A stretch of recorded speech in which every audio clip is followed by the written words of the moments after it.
News today में आपका स्वागत है। First international sport film festival of India का इनॉग्रेशन सेरेमनी धन्य बैंक्वेट 4 कोलकाता में 21 जून 2023 को रखा गया। আজকের এই পুরস্কার হয়তো তারই জন্য হওয়া, কিন্তু আমি মনে করি ভারতবর্ষের যদি খেলা বলে কোনো কিছু থাকে ফিটনেসের উপর খোখো খেলাটা তার মধ্যে অন্যতম। ধন্যবাদ। একটু সময়ের ট্রেলার বাবুদাকে অনুরোধ করবো, আমরা বাবুদার কাছে কিছু কথা শুনবো, কিন্তু আগে একটু ট্রেলারটা দেখে নিন।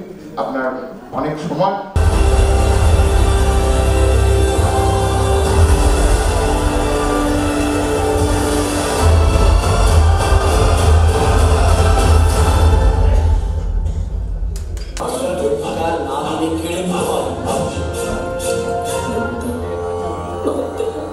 এসবের সঙ্গে বল খেলার কি সম্পর্ক? এটা তো আমি খুব ভালো লাগছে আজকের এই অনুষ্ঠান ধনবান্ধব হবে নতুন অডিটোরিয়াম হওয়ার পরে যে আজকে এই জায়গাটায় বেছে নেওয়ার জন্য আমি সবচেয়ে ধন্যবাদ জানাবো আমাদের গৌতম সিনহা, এছাড়াও রঙ্গনদা, আমার বেঙ্গল অলিম্পিকের সেক্রেটারি জহরদা, কেদারনাথ রূপেশ্বর, ইভেন আমার জয়েন্ট সেক্রেটারি দিলীপ পানি, এছাড়াও জেলা থেকে কুচবিহার ডিস্ট্রিক্টের আমার ভাই, ইভেন জেলা থেকে প্রচুর মানুষ এসেছে। এমন একটা কর্মসূচির মধ্যে দিয়ে একটা কর্মকাণ্ড আপনারা করছেন যেখানে আপনারা কাউকে বাদ দেন। সমস্ত ফিল্ম ফেস্টিভ্যালে সেই মানুষরাও এখানে এসে উপস্থিত হয়েছে। আমি একটা জিনিস বিশ্বাস করি, আমি বক্তৃতায় বিশ্বাসী নই, আমি কাজে বিশ্বাসী। তাই কাজের মাধ্যমে কাজের কিছু কিছু কাজ যদি মানুষদের শিখিয়ে দিতে পারে, এই কাজই কিন্তু আসল কাজ হয়। সংবাদপত্র দূরের মানুষকে নিকটে করে আর নিকটের মানুষকে দূরে করে। তাই কবিগুরু রবীন্দ্রনাথ ঠাকুরের ভাষায় লিখিত কত অজানারে জানাই যে তুমি কত ঘরে দিলে খাই, দূরকে করিলে নিকট বন্ধু, পরকে করিলে ভাই।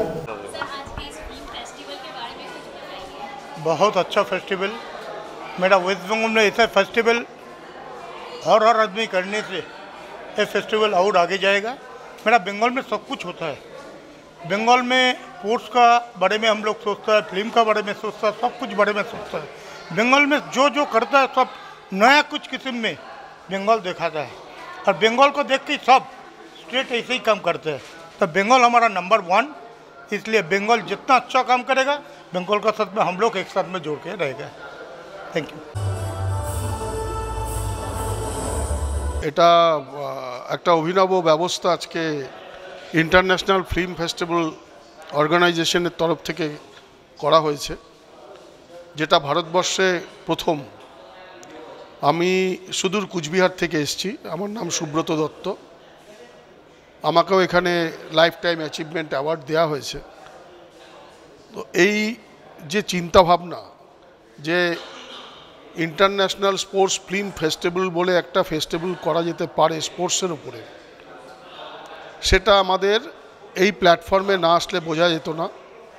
আমি খুব খুশি এবং খুব আনন্দিত যে এই উদ্যোগটা ওনারা গ্রহণ করেছেন, কারণ ভারতবর্ষে ফিল্মের এই স্পোর্টসের ওপরে বিভিন্ন স্পোর্টসকে নিয়ে বিভিন্ন সময় বিভিন্ন নির্মাতারা অনেক ধরনের, হিন্দিতে বলুন, মালায়ামে বলুন, আপনি বাংলায় বলুন, সব ভাষাতেই কিন্তু আমাদের অনেকগুলো স্পোর্টসের ওপরে ছবি আছে।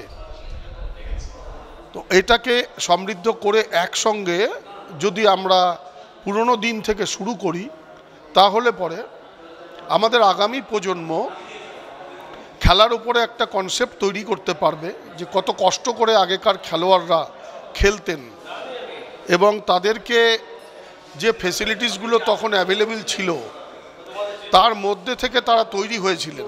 The first time in India that we are organizing this film festival on sports, and you will be happy to know that only 11 such editions have been conducted by different countries. So this is the 12th edition of the film festival on sports in the whole world. This is a very desperate venture for us. हम लोग कोशिश कर रहे हैं जितना अच्छा हो सके।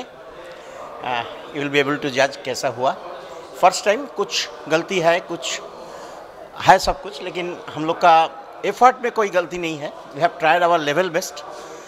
There are total 12 films we have selected from German, USA, Bangladesh and India in different 7 languages, and this will be displayed in Nandan 3 for coming 4 days from 22nd to 25th. Daily there will be 3 shows, and I hope everybody will enjoy, and this is the first step taken by us. हम लोग सोच रहे हैं कि next year से हम लोग इसमें अवार्ड सिस्टम भी चालू करेंगे, बहुत ज़्यादा फिल्म भी हम लोग को मिलेगा. It will be much more better. Let us hope for the best. Sir आपका नाम? Subrata De, working president of this committee. দেখুন, এটা একটা ইউনিক ইনিশিয়েটিভ. আমরা শুনেছি বাইরে ফরেন কান্ট্রিজে যে স্পোর্টস ফিল্ম ফেস্টিভ্যাল হচ্ছে, বাট ইন্ডিয়াতে যেরকম হচ্ছে এবং পশ্চিমবঙ্গে হচ্ছে, সেটা সত্যি একটা ভালো উদ্যোগ. স্পোর্টসের মাধ্যম দিয়ে এবং মুভিজের যে এটা যে ব্লেন্ড যেটা হচ্ছে, এর মাধ্যম দিয়ে কিন্তু অনেক সোশ্যাল অ্যাওয়ারনেস হবে, অনেক মানুষ জানতে পারবে যে ইউজুয়ালি কোনো ডিফিকাল্ট সিচুয়েশনে কীভাবে মানুষকে ওভারকাম করতে হয়, কীভাবে চ্যালেঞ্জেস লাইফে থাকে সেগুলোকে ওভারকাম করতে হয়, যাতে আপনারা ডিজায়ার্ড টার্গেটে পৌঁছতে পারেন. তো আমার মনে হয় সেগুলো দেখে মানুষ শিখবে, এবং যে কীভাবে তারা কত কষ্টর মাধ্যম দিয়ে যে মানুষ উঠে এসছে, বা ইভেন কমিউনিকেশন এবং কোঅর্ডিনেশন যে কোনো একটা টিম স্পোর্টে কতটা ইম্পর্ট্যান্ট, সেখানে 83 মতো যখন মুভি আছে সেগুলোকে দেখলে অনেকে মানুষ শিখতে পারবে, এবং তাদের কনফিডেন্স লেভেলটা বাড়বে যে তারাও কোনো ডিফিকাল্ট সিচুয়েশনে পড়লে তারা যাতে ভালোভাবে বেরিয়ে আসতে পারে. হ্যাঁ, হয়তো পেশেন্স লাগবে, হয়তো হার্ডওয়ার্ক লাগবে, কেননা এগুলোর কোনো বিকল্প হয় না, কিন্তু ডেফিনেটলি আপনারা যে জায়গায় পৌঁছতে চান সেখানে পৌঁছতে পারেন.